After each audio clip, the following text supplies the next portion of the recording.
Hello, everyone. This is Kathy, better known as Lady C. Good morning, good morning, good morning. So, I am very excited to come on and talk about my next topic, which is called Give No Place to the Devil.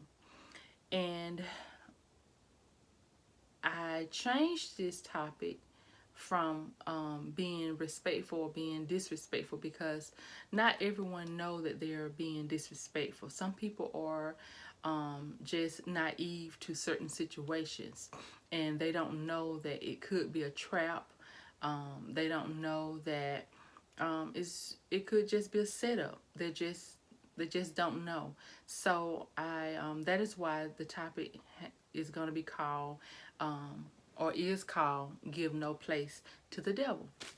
And I want this to be for this is for all people, men, women, married couples, both husband and wife, the teenagers, single people. So, and I wanted to do this because there are a lot of people that reached out to me and they said, I would like to subscribe to your channel, but I'm not a pastor's wife. And I understand that, but I do want to open it up and invite everyone because there may be some golden nuggets for anyone. It may be for a pastor's wife one day. It may be for the husband. It may be for the pastor himself or herself. It may be for a single mom or a single dad or just a single woman or a single man. You never know. So whatever you can get out of it, whatever golden nugget you can get out of it, then that part is for you. And the part that does not pertain to you, it was just like they say, eat the meat and throw away the bone. Okay, so let's get started. There's a scripture, of course. I always like to be scriptural based before I start talking about something in particular. And when I say give no place to the devil, I'm coming from Titus chapter 2, verses 1 through 8, because there's something in it for everyone on today. And I want to read that for you.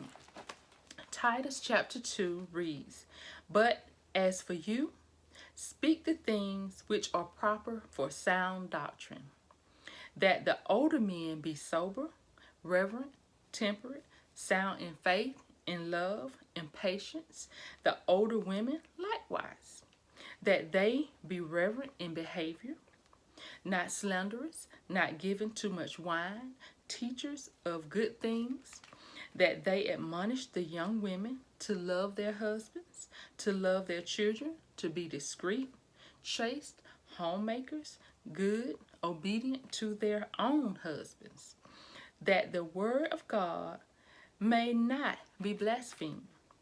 Likewise, exhort the young men to be sober minded, in all things showing yourself to be a pattern of good works, in doctrine showing integrity, reverence, incorruptibility, sound speech that cannot be condemned, that one who is an opponent may be ashamed, having nothing evil to say of you.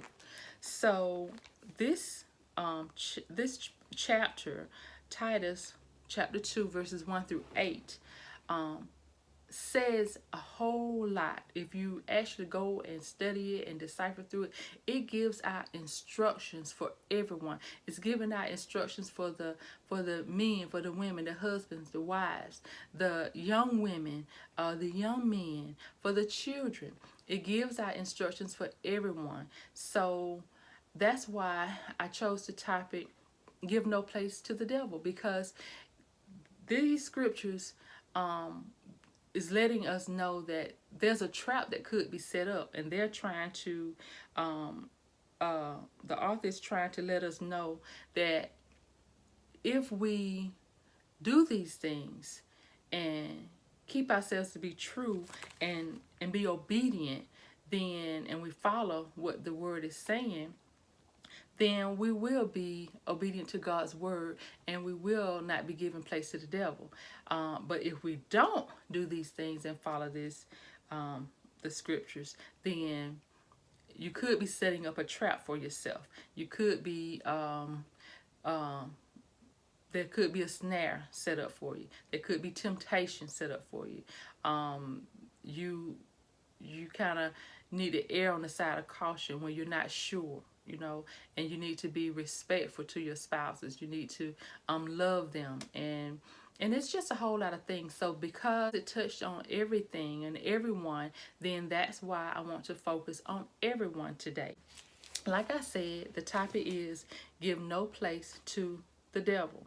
I want to talk about a little bit under the umbrella of give no place to the devil is respecting the protocol process. There's a protocol that keeps you from being disrespectful, that keeps you from giving place to the devil. And what I mean by that is when we ask, we as women, I'm gonna start with the women first. We as women, sometimes we're in desperate need of receiving assistance, and we may not have anyone to call upon. So the first person that we call upon is the man, because normally the man is known as the provider. The man normally has the tools needed. I'm not saying that women don't, but sometimes we reach out to the man to help us as women. So that's why I'm going to start with the women first. So let's start with the single women. Now, I'm not just picking on you because I have something for everyone, okay? Even the married women. All right, so starting with the single women. Single women, let's just say if you need a ride, if you're moving to another home and you need a ride and you're a single woman and you don't have a vehicle, you need assistance with that, and you want to call someone to help you. You want to call a brother or a guy, a male. If that male is married, and if he has a fiance or girlfriend, it is your duty and responsibility to go and talk to the wife first. That's just out of respect. That's called respecting the protocol process. There's a protocol there because you have to be respectful. And does it mean that you want their man or you want their husband? No, it doesn't mean that. You could be desperate. You just need a truck. You just need a ride. You need a car, anything. You need some assistance. And the first person you can think of is Brother John. Now, Brother John has the tools and equipment. He has the truck. He has the U-Haul. He has all of these things in place. But he also has a wife. So if he is married, again I say, speak or approach, call, ask the wife first. That's just respecting the protocol process. It's out of respect, and that means that you're not going to give any place to the devil, because it is disrespectful to go to the man or the husband first when they have a wife. You have to respect the protocol. Okay. Next, husbands, men, single men, or not single men, but husbands. Husbands, if you have a person, a young lady, to come to you and say, hey, Larry, I need to move some furniture. Can you help me out? Larry, you know that you're married, or you know that you have a fiance, or crazy girlfriend. Larry, you cannot go running over to the female's house and you have not consulted your wife first. You need to ask for permission. Better yet, you need to tell the single lady that you have to get back with them because you need to consult your wife first. Or you can tell her why don't you reach out to my wife and she'll let you know what we got on the calendar. That's out of respect for your own spouse. You cannot be naive in this situation. Give no respect to the devil. Respect the protocol process. There is a protocol. When you get married, when the man leaves his mother and father, they're cleaving to their wife. Okay, why do you think the scripture says cleave to the wives? They cleave to the wives for a reason, because you belong to her, she belongs to you, okay? Not the other woman. So it's just out of respect. Be respectful. Respect the protocol process, okay? It doesn't mean that you can't make your own decisions, but you all belong to each other. You all are married. There's a oneness, there's a unity with you two. You're supposed to discuss everything. Don't go hopping over there moving people's furniture without consulting your wife. Don't go give the single lady a ride downtown to the unemployment office. Don't go giving them a ride over to their mama's house. No, that's disrespectful to your wife if you are not communicating. If you are not asking for permission. But what I would do if I was the guy, I would send the lady to my wife and say, well, ask my wife. Ask my wife if that's okay. And let it go from there. If she doesn't want to ask your wife, then there was no good intent from the beginning. Okay? And that's how you know if it's a snare, if it's a trap. Okay, so just be careful. Don't be naive. Just don't give any place to the devil. They could be totally innocent, but they just don't know. They don't know that they should be contacting your wife. So it's up to you to let them know. Out of respect, just contact my wife because I don't want any trouble. Okay. All right. So the next person is the married women. All right, married women, it's time for you. Now this comes for all married women, pastors' wives included. No one is exempt. All married women.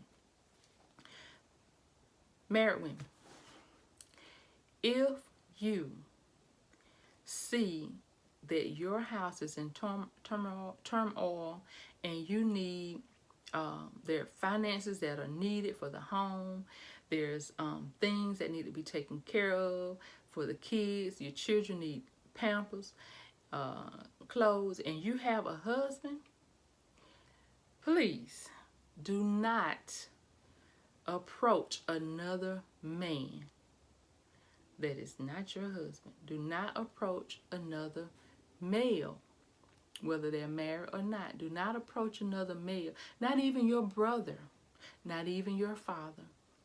Do not approach another male asking them for money or asking them to help you out. That is your husband's job. I repeat, that is your husband's job. Do not go outside of your marriage asking another man for money. That is a big no-no, and it's very disrespectful to your spouse. Very disrespectful. Do not do that. 2 Corinthians 2:11 says, we are not ignorant of his devices. That is a trap waiting to happen. You are getting ready to set yourself up for failure, even separation, or maybe even a divorce. You don't know how evil the devil is. You don't know how Satan sets his devices up for you. Going to another man asking him for money when you have a husband and you're saying, well, my husband wasn't moving fast enough, my husband wasn't coming through. You better get down on your knees and pray about it and ask the Lord to send somebody. Or you can even, I wouldn't even suggest anything, because there is a pride thing now, sometimes with the husband. You can't just go suggest to the husband that you know a man that can give y'all some money. That's just not gonna work. Okay, so be respectful. Be respectful, married women. You just need to use your common sense. Your common sense should tell you that your marriage will be in jeopardy if you go to another man. And that's all I'm going to say about that. Be respectful. Respect the protocol process, okay? That may need to be my topic. I might need to change change the topic, but it's give no place to the devil / respect the protocol process. Say that with me. Respect the protocol process. Okay, there is a protocol. There's a thin line. Okay, and you cannot go outside asking other people, other men for help. Okay, the teens. I told you I had something for everyone. If you are a teenager, parents, if you have teens, let's start with the girls. Please, let's teach our young ladies not to go ask a man for money. It's a trap. They're setting themselves up for a trap. They may be innocent. They just want some money to go to the basketball game or the football game or to go and get their nails done. Okay? But they don't know the snares of the devil. They don't know how Satan can set that up and get in that man's mind. And of course, you know what some men that are perverted, they will say, well, what you gonna give me? Well, what's in it for me? Okay, and if our teen girls continue, it may not happen the first time or the second time or the third time, but if they continue to let this become a habit and they keep asking for money from these young boys and from these men, they're setting themselves up for a trap. They get in the vehicles with them, and the man may say, you know, let's go for a little ride. You know, they're these, and you never know what's gonna happen. They could get raped, or they could end up doing something that they think that they're ready for, having sex, think that they're ready for this, these intimate moments, and this guy is 10 or 15 years older than they are, and they did it just for money. They may not even know how serious it is. They don't, the guy, it could turn into prostitution, it could turn into sex trafficking. You never know. Let's teach our young ladies not to even start asking men for money, and to be safe. Let's go in pairs of 2 at least, but they need to respect the process. Respect that this man is grown, he's an adult, and you do not need to be approaching him for money. So that's what I would say. Let's teach our teen girls. There are too many times where I see, even at my place of work, the young girls, they're asking guys for money. I even seen where young girls may ask an adult for money, and that's just not okay. That's not okay. I always pull them aside and say, never ask a man for money. And I always tell the young ladies for that. And you need to also tell them, maybe there's only 3 people that they can ask, 3 males. That's your daddy, maybe your uncle, and your granddaddy. That's it. Your daddy, your uncle, and your granddaddy. Those are the only males that you should be asking. You know, to ask your daddy before you ask your uncle, because you know you try to get around and asking your uncle because your daddy didn't give you any. But those would be the 3. If the mom approved, that would be the only 3. Okay. You know, granddaddy gonna give you some money because you know the granddaddies they spoil you. So, but that would be the 3 people. Now, the guys. Let's teach our teen boys, our young boys, not to ask women for money. It kills me to see a young boy asking a lady for money. Let's teach them that they need to start being responsible, and when they're old enough, go out and get a job and become responsible. Become a young man and show them how to support themselves and take care of themselves. Let them know that you should not be going around asking women for money. You need to be like, just train them up to be men. Let's just train them up so they will know to They need to go out, make a living for themselves. They need to go and ask their father. You can ask your mom. The three women that the guys can ask is their mama, their auntie, and their grandmother. Okay, so the mom, the aunt, and the grandmother are the people, three women that the teen boys can ask. All right, moving along. Last but not least, I have to get the pastors. We have to touch on the pastors, okay?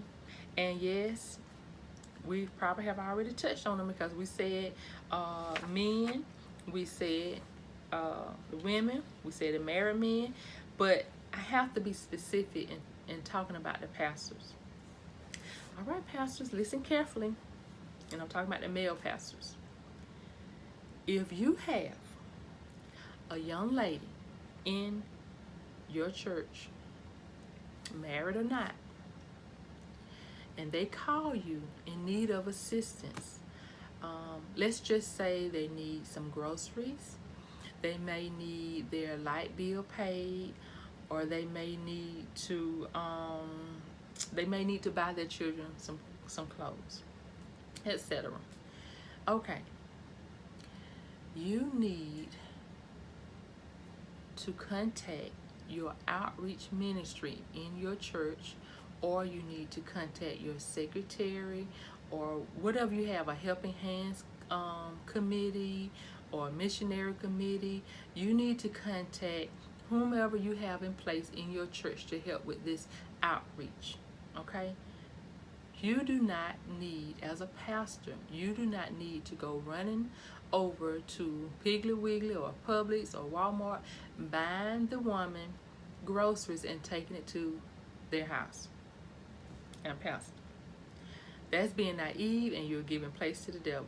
Give no place to the devil. They're setting it up. Give no place to the devil. You have no business, in my opinion, and according to Titus chapter 2, because it gave all of those things, go back and read it. Titus chapter 2, verses 1 through 8. You need to make sure that you are awake and alert and not being naive as a pastor. We do have pastors that fall. I mean, no pastor is perfect. So, pastors, please don't give any place to the devil. Don't go running and paying the light bill out of your own paycheck. Don't go getting groceries. You need to turn that sister over to the outreach ministry or your secretary. If you don't have any of those, turn them over to your wife. Let your wife be the secretary. Let her be the outreach ministry, the helping hands ministry. Let her be all of those things, and that's who the wife need to go. That's who the woman needs to go to in the church. Okay, this will help you tremendously, pastors. Making sure that you have assistance in your ministry. And again, if you don't have these things in place, go and speak with your wife and let your wife be the assistant. Okay?